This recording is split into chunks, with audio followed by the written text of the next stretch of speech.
Farage. Thank you, Donald, and good evening, everybody. Well, Tory Brexit drama and civil war continues. Today, the hors d'oeuvre was Prime Minister's questions, and the backbench Member of Parliament for Morley and Outward, Andrea Jenkins, asked the Prime Minister this question. Could the Prime Minister inform the House at what point it was decided that Brexit means remain? Ouch, ouch, ouch. Ooh. Prime Minister!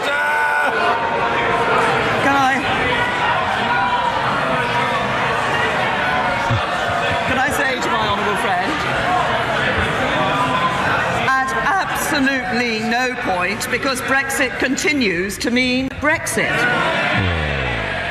Oh, dear, dear, dear. They do, I promise you, they wind the Prime Minister up at the back every morning and she just comes out with Brexit means Brexit, even when her policies mean that it doesn't really. It really means Brexit in name only. Well, if that was the hors d'oeuvre, the main course came after Prime Minister's questions, at which point Theresa May had left the chamber, and now it was time for Boris Johnson's resignation speech.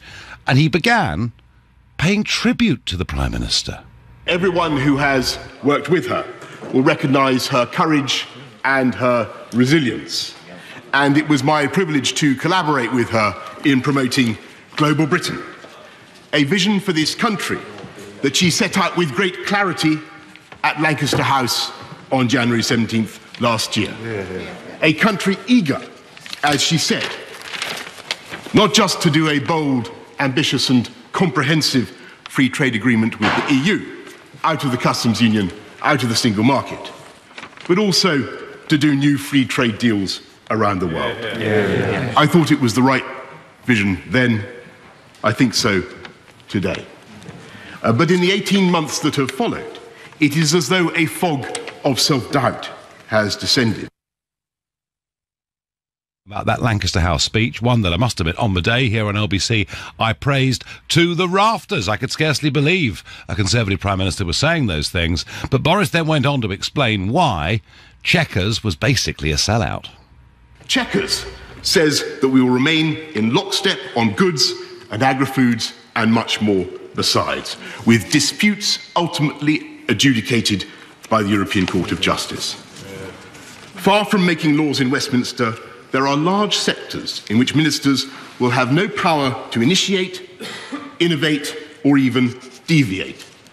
After decades in which UK ministers have gone to Brussels and expostulated against costly EU regulation, we are now claiming that we must accept every jot and tittle for our economic health with no say of our own and no way of protecting our businesses and entrepreneurs from rules now and in the future that may not be in their interests. So two-thirds of the way into this 12-minute speech, Boris then made his main point. This is, in important ways, this is Bino or Brino or Brexit in name only.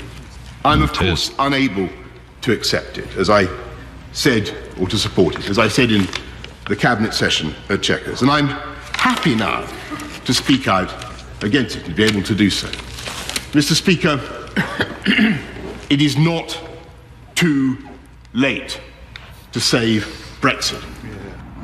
Well, let's hope Boris is right, at least from a Leaver's point of view. Goodness gracious me. And finally, he finished off saying that the Prime Minister should remember what the original vision of Brexit was.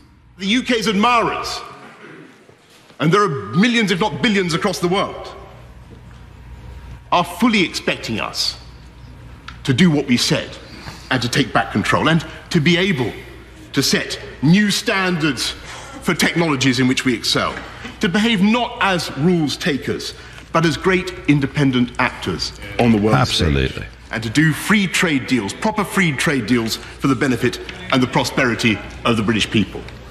That was the vision of Brexit that we fought for. That was the vision that the Prime Minister rightly described last year. That is the prize that is still attainable. There is time. And if the Prime Minister can fix that vision once again before us, then I believe she can deliver a great Brexit for Britain. with a positive, self-confident approach that will unite this party, unite this House, and unite this country as well. Well, I like a lot of that. In terms of content, I thought Boris was very, very good and quite right to compare Chequers with what we were promised at the Lancaster House speech and indeed in the Conservatives' manifesto. He was absolutely damning about our approach to the negotiations, the way we've actually conceded. He made the point in the speech, we've given away 40 billion sterling for nothing, basically. So he was very good on that. I also have to say that in the past, Boris Johnson's speeches in the House of Commons have really not been very good.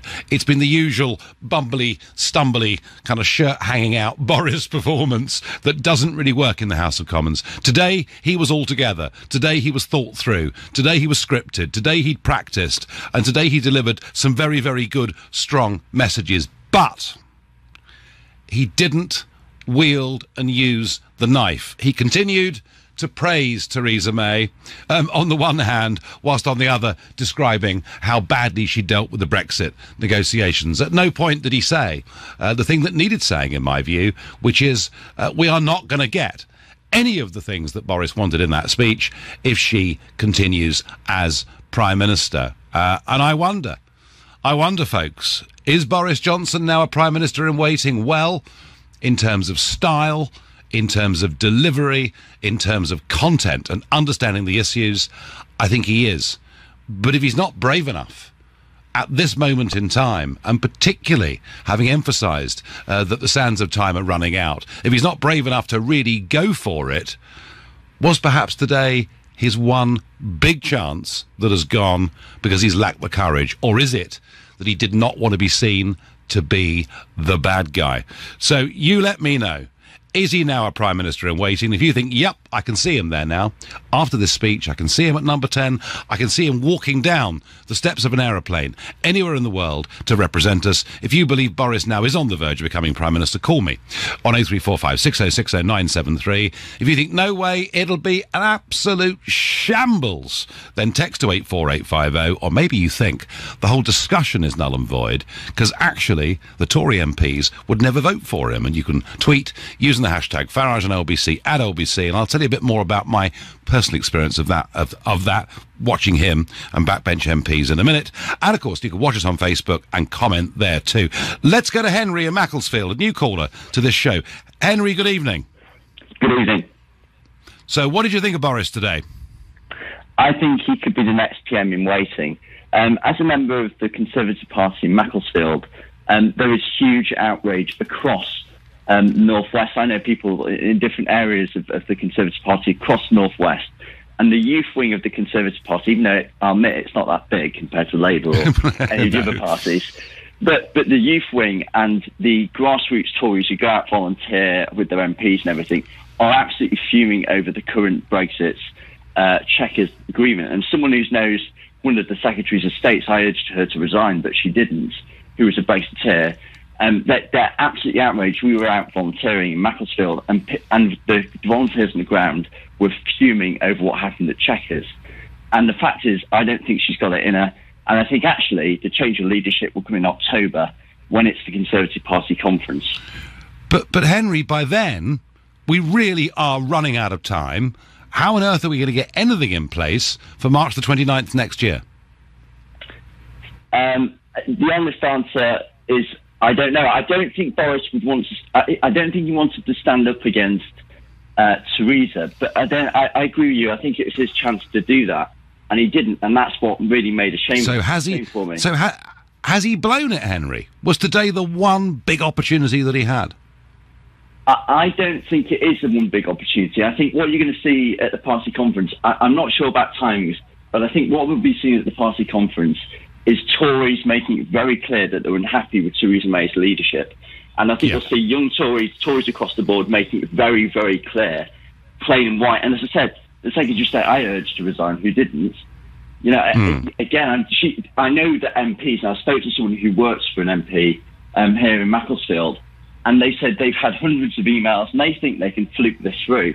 They think it's an ordinary policy. But I think they've got it very, very wrong. Absolutely. And that's what MP staff are saying, that it's an ordinary policy that people will forget, and they've got it completely wrong. People won't forget this policy.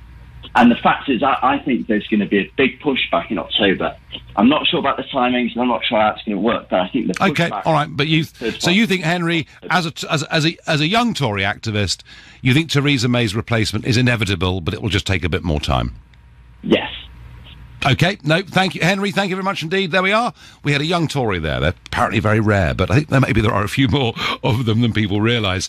Bob says to me by text, you seem to be taking this tripe from Boris seriously. Well, you may call it tripe, Bob. I thought he was actually holding very consistent to what he said on many things during the referendum, and I was relieved to hear the content, but I don't feel he was brave enough when it came to the Prime Minister, frankly, but there you are. If the grassroots of the Conservative Party had a vote, Boris would be a shoo-in, but not with most MPs that are sitting now. And I'll tell you something. Boris is far less popular with Conservative members of Parliament than almost anyone else realises. I'll give you an anecdote about that in a moment. But for now, you're listening to The Nigel Farage Show, exclusively on LBC, and it's 7:15. Boris Johnson is amongst the 3 or 4 best-known politicians in the country. He's instantly recognisable. A lot of people like him, a lot of people don't.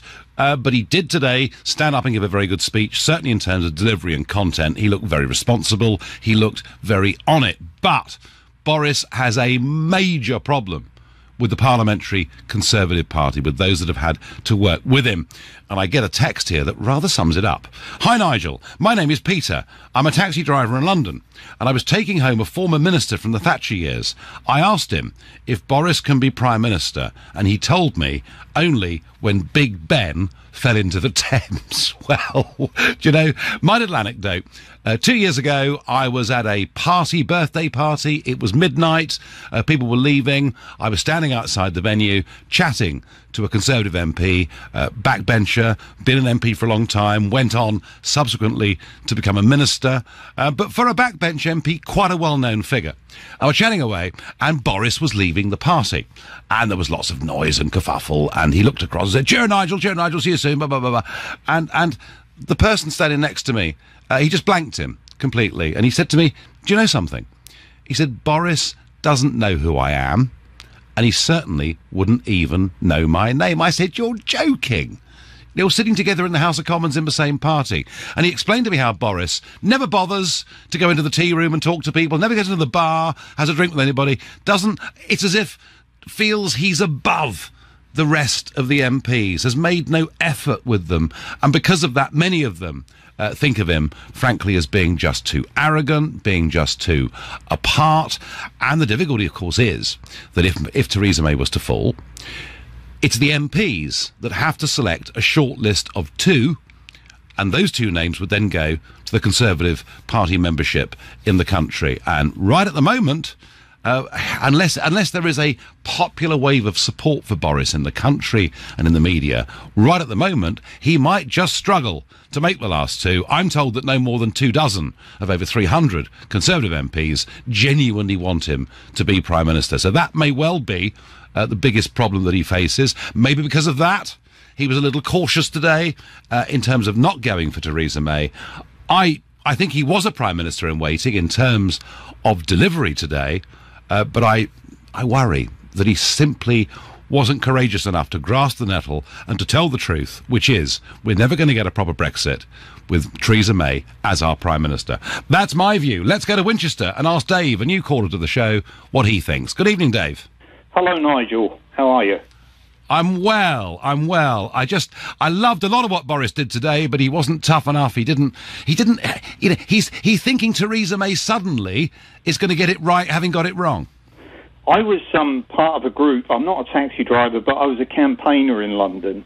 I was part of a group called Cabbies Against Boris.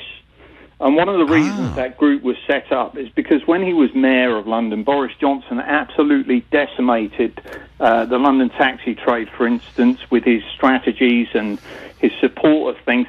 He was never, ever honourable about anything. And let's look back. I mean, he was sacked by the Times for lying. He was sacked by Michael Howard for lying. He's never been an honest politician. He's what I'd call a plastic politician.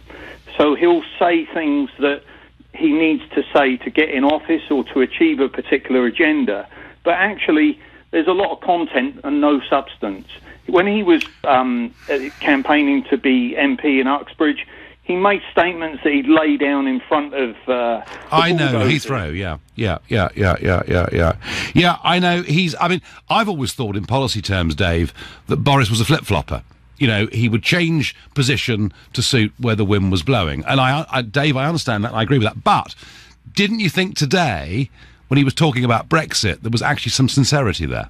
Well, I think he communicates well. I'll certainly give him that. He can communicate a point well, and, he's got that sort of character that people are engaged with what he says. But I think what people need more than anything now is people with substance and people with answers. And I don't think Boris Johnson has actually got any answers. My query that I've got, and I can't understand this for the life of me, is why no one's acknowledged the fact that the EU don't have to and don't want to have a deal with the UK. They don't have to because we've got no other contingency in place. And they don't want to because if they give the UK a good deal, every other country that's thinking about leaving, like Italy or Portugal or anyone else, absolutely, would be encouraged to do so. So, Mr. Salvini would say in Italy, well, if that's what the Brits have got, that's what we want. No, absolutely. I get that completely. There's no agenda for anyone in the EU to give us a deal of any sort.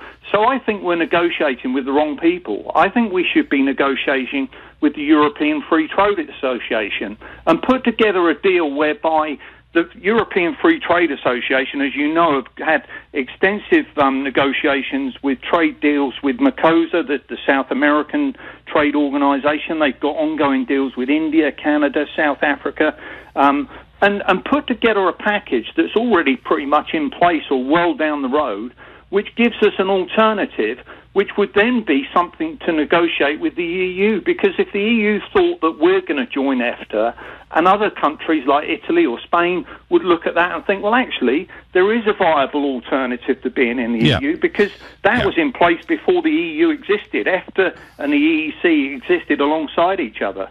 Well, Dave, there are lots of alternatives. I mean, not that you'd know it to listen to our big businesses who like things just as they are. Dave, let me just ask you finally, have the cabbies forgiven Boris Johnson?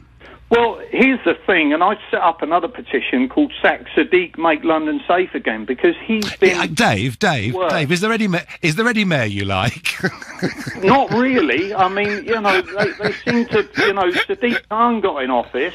I mean, I don't know what your views are on Sadiq Khan with regards to what he's done in London, but Boris Johnson didn't do a good job, I don't think, and I don't... I tell you what, Dave, we will do a separate phone-in on Sadiq another time. There's lots of things we can say about Sadiq. Dave, I thank you. Adam is calling from North Yorkshire, another new caller to the show. Adam, good evening. Hello, Nigel. Thank you for taking my call. It's a huge honour. Welcome. So, did Boris cut the mustard today? Well, I think it's interesting. I think he seems to be positioning himself for some kind of leadership bid, although... I don't know, perhaps what you were saying before, that highly interesting anecdote, has kind of rendered me speechless on that a bit, because I was going to say, he's going to go for leadership, but if he's not very popular with the parliamentary party, maybe he doesn't have a chance, as you've said, but he has stood for election already. He might be biding his time, and of course his great hero Winston Churchill, about whom Boris has written his excellent book, became... It's a good book, isn't it? It's a really... it's a really readable book. It's a very, very good book, actually. Adam, I mean, there is one way in which those Tory backbenchers will put aside their personal feelings about Boris and support him, and that is if they think they've got more chance of keeping their seats with him as Prime Minister than they do with Theresa May. But Adam, to me, as I said, I've said it already, content great, style great, far better than we've ever seen from Boris before in the House of Commons, that's for certain. But not bold. He wasn't really bold enough, was he? Yeah, you're right, of course. I mean... It's difficult, though, because if either Boris or Rees-Mogg aren't installed fairly quickly after the summer recess, I worry that there'll be just an immediate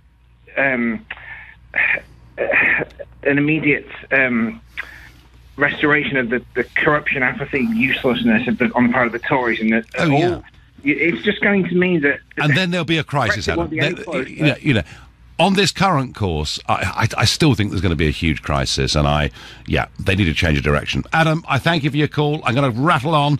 The last person Barnier wants to see as Prime Minister is Boris Johnson, says Richard. Well, maybe not. Nigel, I think Jacob Rees-Mogg would make a better PM. He might be posh, but he believes in Brexit, and he has stuck to this principle. Mark in Sunderland. Well, Mark, Jacob is very principled. Jacob is certainly not a Mark in Sunderland. Well, Mark, Jacob is very principled. Jacob is certainly not a flip-flopper, but he doesn't quite have Boris's profile in the country. Boris has the likeability factor. Personally, I think people believe that he's down to earth and will actually deliver. He made a great London mayor. He is in a great position to get into number 10. Well, we will see. What has Boris ever done for us? Cable cars that were unpopular. Well, he's done a bit more than that. Boojang is pretty critical. Just another boring former Eton schoolboy. He twists and turns, acts like a clown, but when you tear away the makeup, he's just another fool. Closed down fire stations, brought water cannons that were never used, failed bridge guard, and the list goes on as long as the Manchester Ship Canal. Well, I say, Boojang, that is pretty critical, is it not? Let's go to Dulwich and go to Adrian, another first-time caller to this show. Good evening, Adrian. Yeah, hi, Nigel. How are you? I'm all right. So, did Boris look like a PM to you? I'll be honest with you, I didn't actually see it because I was coming back from Preston. I went to my son's graduation, so I just read about it. Yeah, no, absolutely. It was nice to see all the young people, really, really proud and full of hope. It was great. Yeah, Boris Johnson, listen, I mean, my question to you is that if there was a referendum tomorrow, right, there's no way that the entire country, well, not the entire country, but people would vote to remain, right? Boris Johnson is a snake. Would they? Yeah, without question. Without question. I disagree completely. Well, okay, well, you're allowed to, but I'm a bookmaker and I actually know my onions. No, without question, the whole thing was based on, lies. Boris Johnson is a snake. I think it's irrelevant because I think Labour are going to get in anyway. But it's just, I mean, we spent the weekend in Dublin. We went to see Sam Harris, Jordan Peterson, went to a debate. Right, yes, people like that. But people like that. I think they've actually got sort of, the good intent for society in a world, the strange world we live in. So Adrian, Boris is a snake. I mean, are you saying he's just wholly untrustworthy as a person? He's a snake. He is an absolute, he's a blue blood privileged. He will say whatever needs to be. He changes his position. He's a chameleon, right? All this stuff. Yeah, I think chameleon is better and fairer than a snake. Adrian, I'm going to have to leave it there.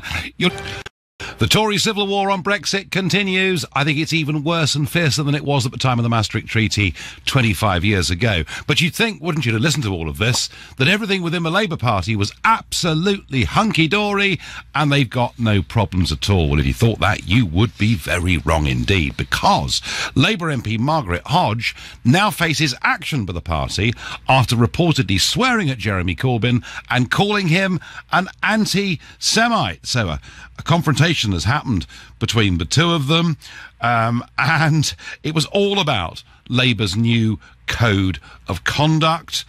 Margaret Hodge does not think attack on Corbyn, and to call your party leader an anti-Semite, effectively a racist, is quite a serious thing to do, and she's now in trouble. And an intervention here from the former Foreign Secretary David Miliband, who tweeted, "It is the Labour leadership that has brought the party into disrepute, not Margaret Hodge. How dare they preach about respect between colleagues when this very code legitimises the most appalling disrespect." Very code legitimises the most appalling disrespect. So Labour still having big problems over anti-Semitism, and it is something I think that in many parts of the country makes people think twice about voting for them. So that, things not easy in Labour, and of course it was because there were 5 Labour rebels last night that the government were able to survive in the House of Commons what would have been a very, very embarrassing defeat. Now, Mrs May is doing her best post-Boris and post the stings of MPs like Andrea Jenkins. She's doing her very best to rally the troops tonight as she addresses the 1922 Committee of Backbenchers. That's happening this evening. Again, and I've said this before this week, I think she's a terrible Prime Minister in every way. I think she's failing completely on Brexit, but you do it in a funny sort of way. Have to admire her resilience. So, is Boris Johnson, after today, is he a Prime Minister in waiting, or isn't he simply bold enough to really go for it? Let's go to Bolton and speak to Yasmin. Good evening. Hi, good evening, Nigel. Lovely to speak to you. Lovely to speak to you. So tell me, did you think Boris looked like a Prime Minister today? Well, he definitely had his suit on and his hair looked a bit more brushed. And his tie was done up. His tie was done up. His shirt wasn't hanging out. I think he might have even polished his shoes, you know. Well, he probably has somebody to do it for him. But at the end of the day, Boris has got more charisma. He's used to the European Union. He knows how the Europeans think. He's very intelligent. He's got a massive backlog of history that he knows as well. I think, really, with the Conservatives, he'd be an excellent Prime Minister. But I think they're all frightened of lifting the head above the parapet at the moment. Theresa May, as I look at her, she's only a civil servant, basically, in there to do the hog work, to just get it through. But for a real Prime Minister, I think Boris would be excellent. Michael Gove, I can't stand. I think is... what's wrong with Michael Gove, Yasmin? He's very sneaky. Remember the email he sent to his wife sent him, be strong, be this, be that. Do you know what I mean? He's like it goes. I can't be doing with him. There's something about there's nothing wrong with your wife being supportive of your political career, is there? Oh my gosh. He's supposed to be a man. He's supposed to have schooners, you know what I mean? He's not got he's like a little prep kid. And, of course, he did. He stabbed Boris in the back, didn't he, just after the referendum? Listen, all he was looking about was his own salary. That was it. That's all he looked. Just being in the limelight. You're very damning. Sorry. So, Yasmin, you talk about Boris's charisma, and you're right. You know, and he's got recognisability. On policy, he has flip-flopped around on many things, and including, calling for amnesties for illegal immigrants and things like that, which many Conservative voters absolutely can't stand. But I did think today on Brexit he was absolutely genuine and sincere. I really, really did. Do you think, Yasmin, if the Conservative Party was led by Boris, we'd get a better Brexit than we'll get under Theresa May? Well, Theresa May, like I said, she's only there as a civil servant. She's just filling the position until they go to the next election. Because, as you know, the Conservatives always, whoever the Prime Minister is, they're always cloak and dagger to get them out anyway. Yes, it's a pretty unseemly place in many ways. Yasmin, I thank you.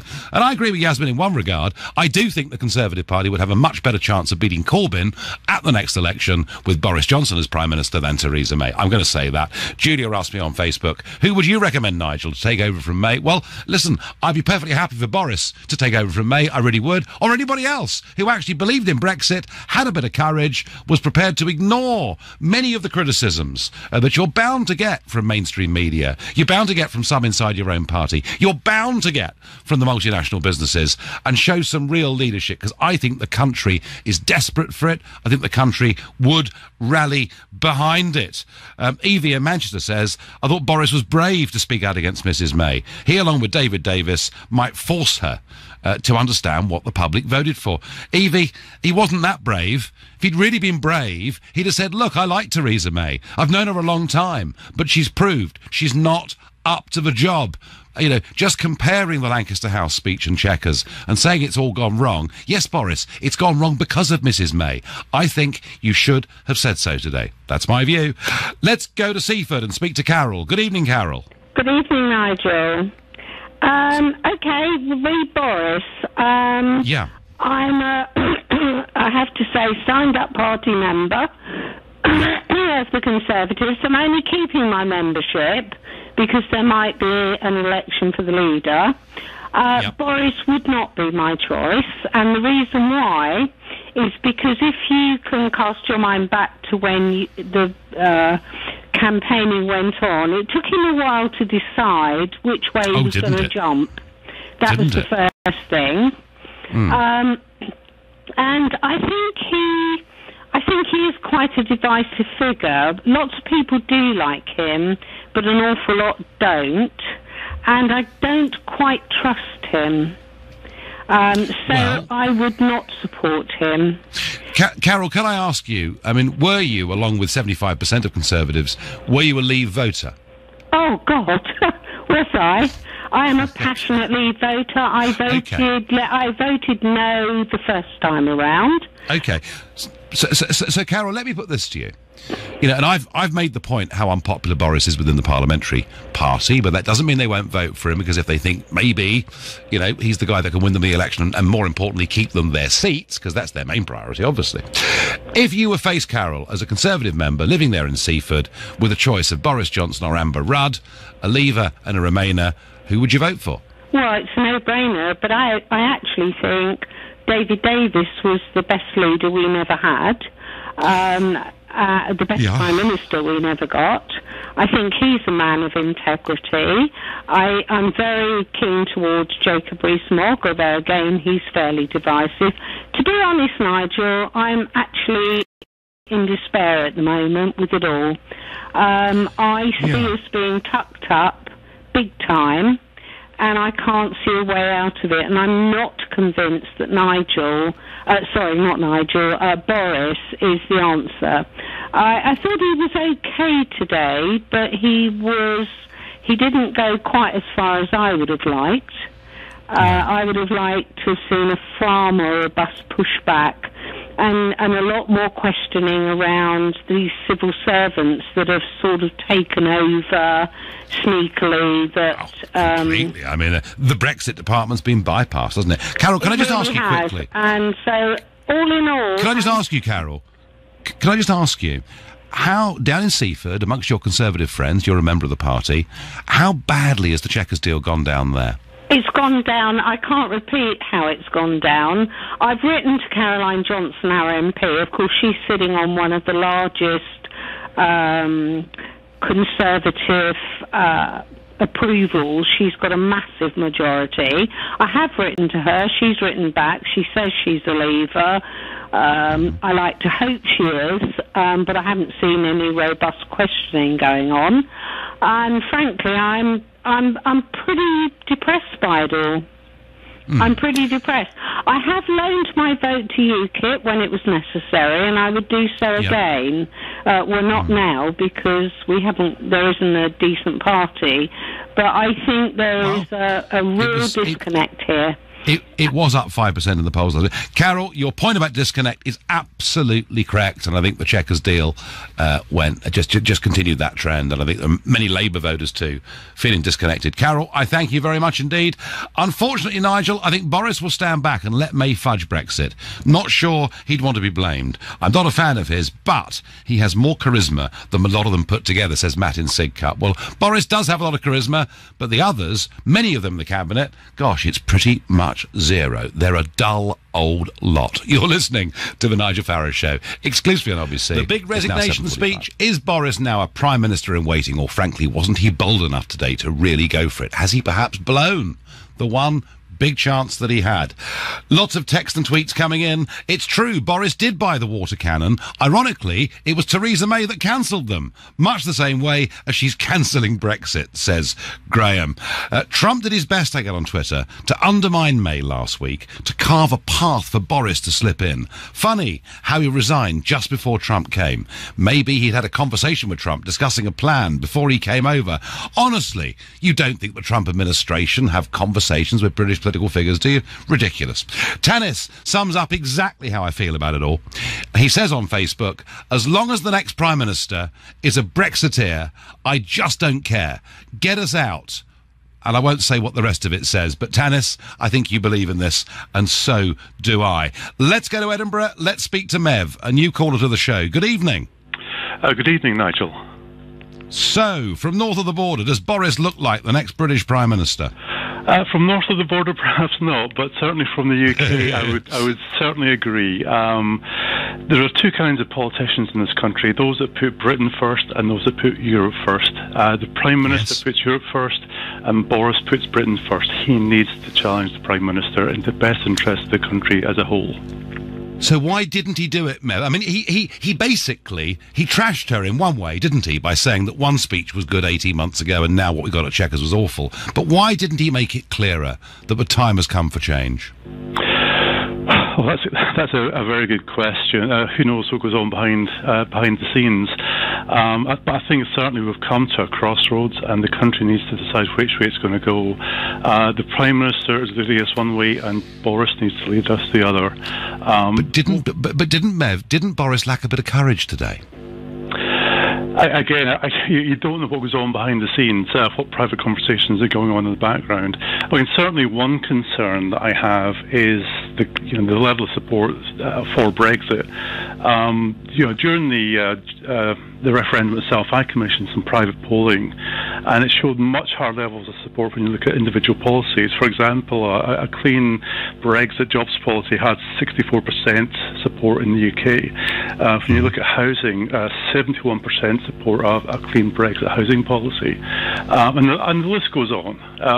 52 to 48, that doesn't reflect voters' thoughts when they look at individual policies. I mean, again... I know.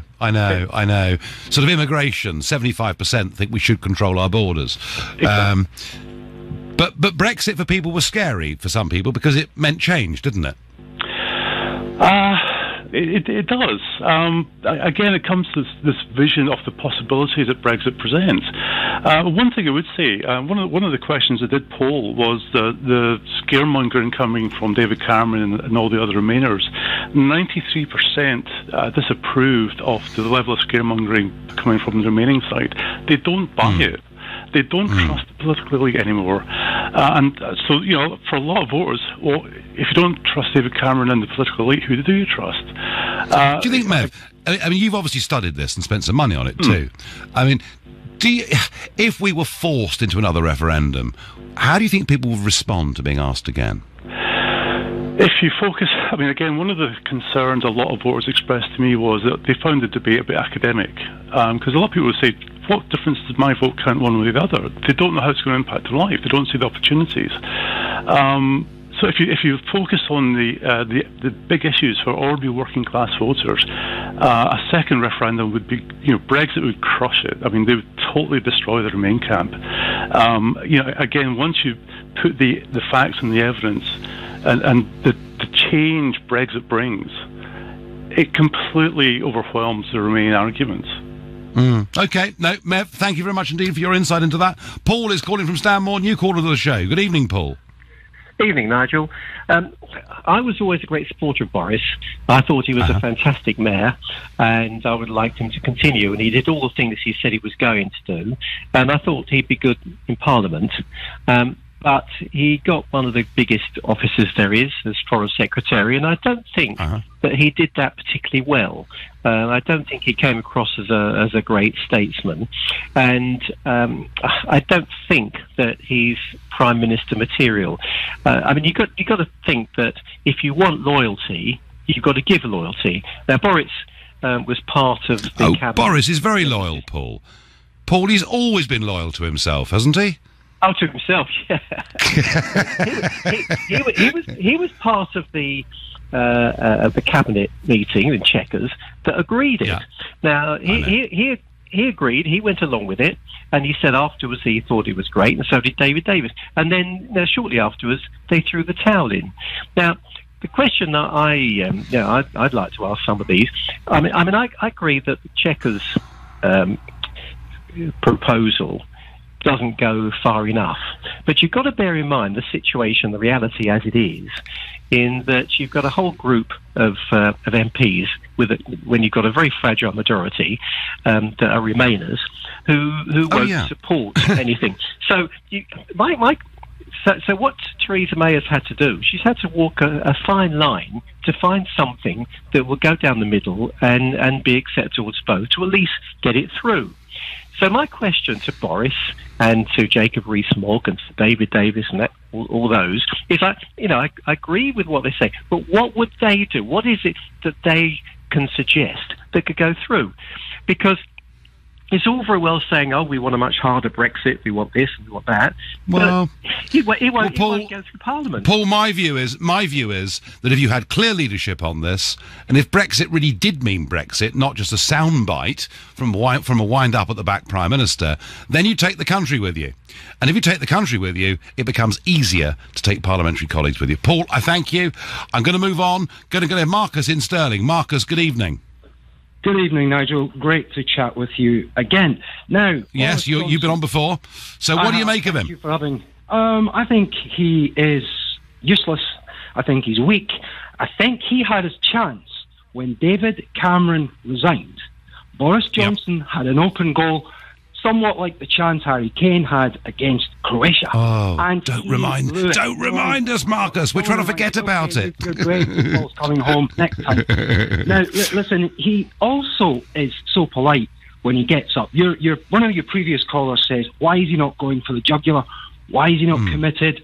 Why is he being so nice? He's being so nice because at least 2/3 of the Conservative MPs are pro-EU. Boris is a very divisive, polarising character. Now, his background, as you well know, is with the Bullington Club. God bless him. He has connections when he was with Spectator, with people like Darius Guppy. He's kind of like the Lord Boothby of his time. I'm sure you know who I'm referring to. It's not a very flattering. It's not a very flattering comparison, Marcus. But that aside. Do you think it's now too late for him? I think, as I said, the boat has sailed for him, Nigel. He had a chance after Brexit with all that momentum, and you know how important that is in politics. He had a chance to grasp the thistle. But I think he had a chance. He could have done it today, Marcus, I think, too. Well, he had a second bite at the cherry, and he's very lucky to have that, and he did nothing. The only thing, all your frustrated Tory voters that are phoning in saying, Nigel, I don't know what to do. I'll say this. I'll say there is another option. There is one party who are committed to a Brexit, hard as you like Brexit, and their name is UKIP. Yes, and they rallied last week very significantly. So, hey, let's see. Marcus, I thank you very much indeed for your call. I've got time for one more call. Going to go to John in Keighley in West Yorkshire. Good evening, John. Good evening, Nigel. Pleasure once again. Pleasure. So, how did he measure up today? I think he's playing a fantastic game. I think he's going to get there. I think it's slowly catch a monkey. The Tories don't like traitors. You know, they really don't. Yes, I understand that. But there isn't much time. You say softly catch a monkey, John, but there isn't much time left here, is there? Well, the world is there's going to be an election, isn't there? There's going to be an election. There's no other way around it. You're on a sector at it, and it's going to be a nightmare. But Boris is a woman that could do it. Do you know something? I could also see you joining the Tory party. Me joining the Tory party? Well, yes, I do. I'll tell you what, John. You and Boris will be a winning ticket. Trust me. Well, if the Tory party was led by somebody that actually believed in the things I believe in, I might give it a second thought. But at the moment, we're miles from it, John, aren't we? No, but it's there. You've got to look further ahead. You know, you've got insights to word ideas, Nigel. You've got to, you've got to feed your mind to the future. And I can actually visualise that. All right, well, John, let's see. I left the Tory party way back, over 25 years ago, so we're a long way away from that, but thank you for the call. Nigel, there is an alternative. Andrea Leadsom. Here's an opportunity for a fiscally and socially conservative PM instead of the usual plastic neoliberal Tory. She'd make a great Brexit PM. Thatcher Mark II. Well, maybe. Bart Simpson would make a better PM, says Russell. Thank you, Bart, for that constructive suggestion. Did Boris do it today? Nearly, I'd say, but not quite. You've been listening to the Nigel Farage Show exclusively on LBC. I'm back tomorrow night at 7. At 10 o'clock tonight, it's Ian Collins. But up next, it's Clive Bull. Nigel, thanks very much indeed.